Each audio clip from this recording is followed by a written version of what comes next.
काय सांगता? अहिल्यानगर जिल्ह्यातील ग्रामपंचायतीच्या तिजोरीत 300 कोटी, तरी गावाचा विकास ठप्प. कारण काय? तिजोरीत पैसे आहेत पण खर्च करता येत नाहीत.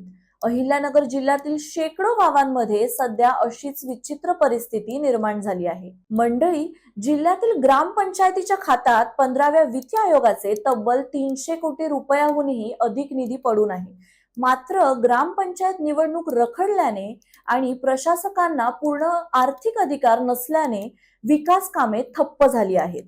रस्ते, पाणी पुरवठा, स्वच्छता, शिक्षण आणि आरोग्याशी संबंधित अनेक कामे कागदावरच अडकलेली आहेत. उपलब्ध माहितीनुसार हजारो कामांपैकी 10,000हूनही अधिक कामांना अद्याप सुरुवातही झालेली नाही. त्यामुळे गावांमध्ये नाराजी वाढत आहे. ग्रामसेवकांना तात्पुरता आर्थिक अधिकार देऊन विकास कामांची सुरुवात करावी याची मागणी ही जोर धरत आहे. मार्च 2027 पर्यंत निधी खर्च करण्याची मुदत असली तरी त्याआधी नियोजन पूर्ण करणे आवश्यक आहे. आता निवडणूक कधी होणार? प्रशासकांना अधिकार मिळणार का?